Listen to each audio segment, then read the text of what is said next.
Assalamualaikum warahmatullahi wabarakatuh. Kembali lagi di sini. Jadi untuk kali ini kita akan membahas mengenai dasar pemrograman PLC. Spesifiknya nanti kita akan membahas mengenai ladder diagram. Oke, bagaimana sistem kerja PLC? Oke, yang pertama adalah input. Kedua ada control logic, atau biasa kita sebut juga dengan CPU seperti itu. Selanjutnya ada output. Nah, bagaimana cara kita menghubungkan antara input, terus nanti diproses di control logic atau CPU, terus nanti bisa keluar ke output. Nah, ini bagaimana caranya, kayak gitu kan? Nah, ini prosesnya adalah kita dari input, kita masukkan inputan seperti itu, terus nanti diproses di control logic, nah, terus nanti keluar ke output.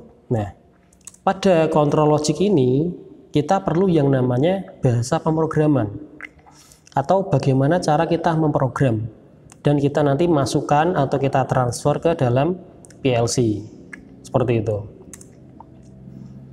Oke. Jadi yang kita bahas lebih jauh tentang bahasa pemrograman di sini adalah tentang ladder diagram. Jadi ladder diagram atau logika tangga adalah bahasa pemrograman yang dipakai untuk menggambarkan secara grafis diagram. Dalam pembahasan ini yaitu adalah kaitannya dengan rangkaian elektronika atau perangkat keras pada komputer seperti itu. Berdasarkan logika yang banyak dijumpai pada aplikasi Programmable Logic Controller atau PLC dan kendali industri. Oke, ini adalah contohnya. Jadi seakan-akan ini itu adalah mirip seperti tangga. Maka ini kita sebut ladder diagram gitu ya programnya ya. Ini kan dari ini anak tangga 1, anak tangga 2, anak tangga 3 seperti itu. Nah, ini sudah mirip seperti tangga. Jadi pada kiri dan kanan kita bisa sebut dengan power line. Jadi power line, jadi ini powernya. Makanya ini saya kasih warna merah dan biru ya. Anggap saja ini plus, ini main, atau yang merah ini fasa, ini netral seperti itu. Anggap saja seperti itu. Selanjutnya ada rungs. Rung di sini adalah anak tangganya ya. Kita lihat anak tangganya ada PB1 dan L1, PB2 dan L2, PB3 dan L3. Nah, dan untuk alurnya itu ada dari kiri ke kanan. Jadi dari PB1 nanti untuk mengaktifkan yang L1. Nah, sama nanti PB2 ke L2, PB3 dan L3. Jadi urut. Nah, dan dari PB1 ke L1 ini adalah rang yang pertama seperti itu ya.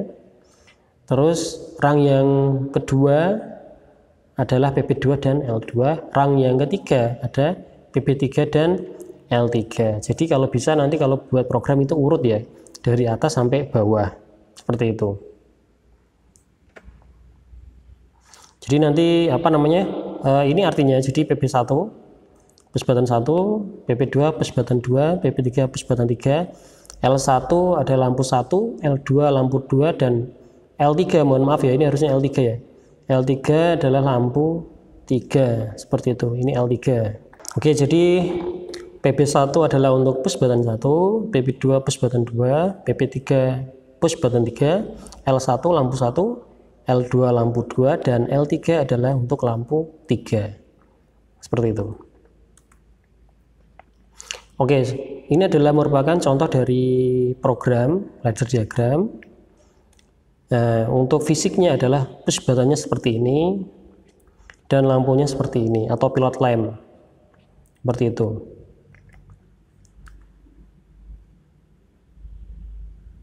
Nah, pada program kalau untuk yang fisiknya, kalau untuk PLC kita biasanya menggunakan normally open semua.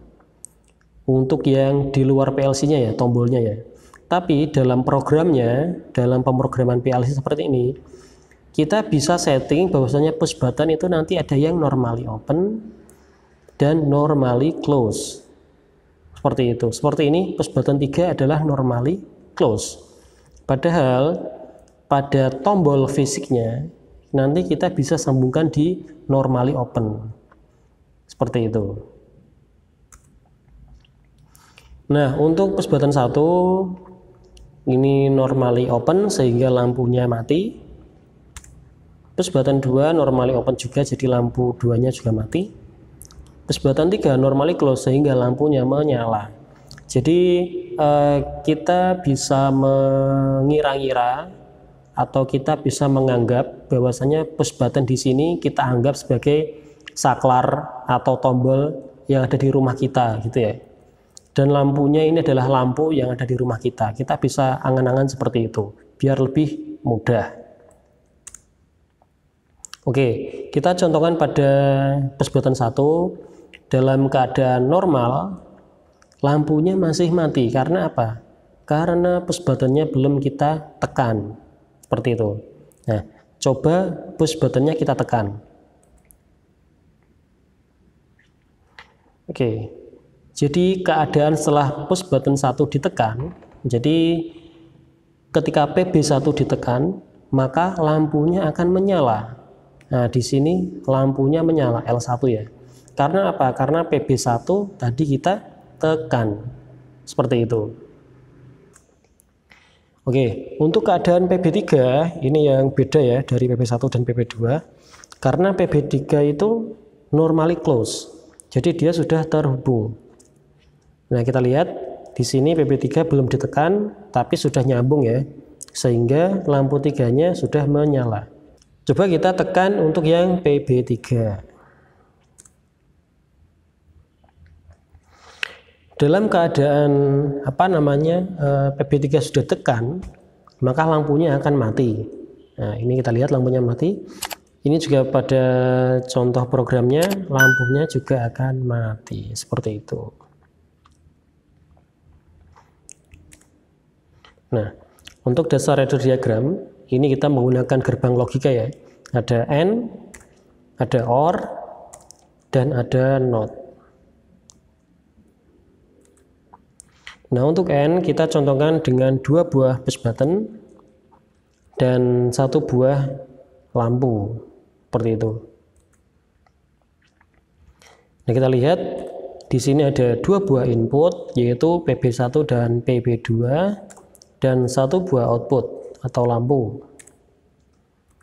Nah, jadi ketika PB1 tidak kita tekan atau 0 di sini ya, PB2 tidak kita tekan juga, maka lampunya mati atau output tidak aktif.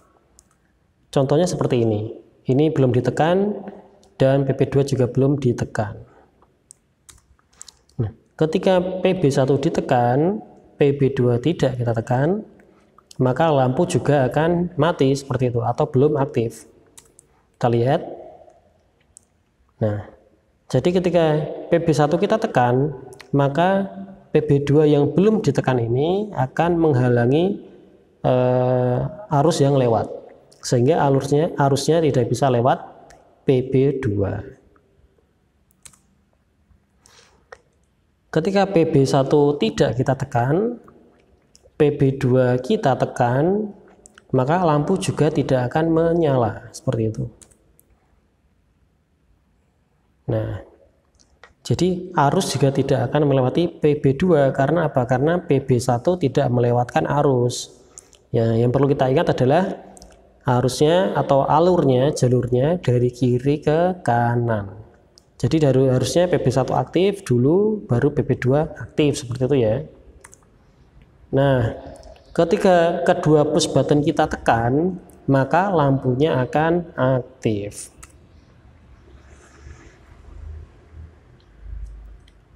Nah, kita lihat ketika PB1 kita tekan, PB2 kita tekan, maka lampunya akan aktif seperti itu. Ini adalah gerbang logika untuk yang N. Selanjutnya untuk yang OR, ini kita punya 2 input dan 1 output. Ketika kedua tombol tidak kita tekan, maka lampu tidak mau menyala. Nah, ketika salah satu dari push button, kita ambil contoh PB1 ya, ketika PB1 kita tekan, PB2 tidak kita tekan, maka lampunya akan aktif. Kita lihat. Nah, ketika PB1 kita tekan, maka langsung menuju ke lampu, sehingga lampunya akan aktif. Ketika PB1 tidak kita tekan, PB2 kita tekan, maka lampu juga akan aktif. Nah, seperti ini ya, dari PB2 juga langsung dapat menuju ke lampu. Seperti itu. Nah, ketika PB1 kita tekan, PB2 kita tekan, maka lampunya akan aktif. Jika keduanya ditekan ini berarti ya. Nah, sama-sama akan aktif. Seperti itu. Jadi ini aktif secara bersamaan juga tidak masalah ya, karena di sini sama-sama dalam, anggap saja ini tegangannya itu sama-sama plus atau sama-sama fasa gitu. Kan maksudnya itu nyambung lagi kan tidak masalah kayak gitu ya. Yang penting bukan plus langsung ketemu minus atau fasa langsung ketemu netral, itu tidak boleh. Kalau seperti ini tombolnya sama-sama nyala itu tidak masalah. Selanjutnya adalah NOT. Jadi NOT itu seperti tadi ya, contoh program yang push button 3 ya. Jadi lampunya itu sudah aktif walaupun tombolnya belum ditekan. Nah, jadi tombol ini anggap saja yang atas ini ya. Ini merupakan tombol fisik atau tombol yang nanti nyambung ke input PLC. Walaupun di dalam programnya kita program loadnya itu bentuknya itu NC, seperti itu, tidak masalah. Tombol fisiknya NO, di dalam program NC itu tidak masalah. Seperti itu. Jadi nggak harus tombol fisiknya NO di program NO, itu tidak harus seperti itu. Jadi di sini untuk NOT kita contohkan 1 input dan 1 output. Kita lihat ketika push button belum ditekan, maka lampu sudah aktif. Seperti ini ya contohnya ya. Ketika push button kita tekan, maka lampunya atau outputnya akan mati atau tidak aktif. Oke, lampu mati atau output tidak aktif. Jadi tadi yang normally close tadi, dia akan seakan-akan aktifnya itu malah membuka. Nah, kalau pas normally open, aktifnya itu akan menutup seperti itu. Jadi anggap saja itu tinggal kebalikannya ya. Kalau pas normally close, tombolnya ditekan, dia akan buka. Kalau programnya itu normally open, kalau tombol fisiknya inputnya ditekan, maka dia akan tersambung atau menutup. Seperti itu saja ya. Jadi dibuat seperti kebalikannya atau simpelnya seperti itu. Oke, terima kasih untuk kesempatan kali ini. Untuk dasar ya, Laguerre diagram. Mungkin akan ada pembahasan selanjutnya seperti itu. Jadi jika ada yang masih belum paham, silakan bisa ditanyakan pada kolom komentar. Terima kasih. Mohon maaf jika ada salah kata. Wassalamualaikum warahmatullahi wabarakatuh.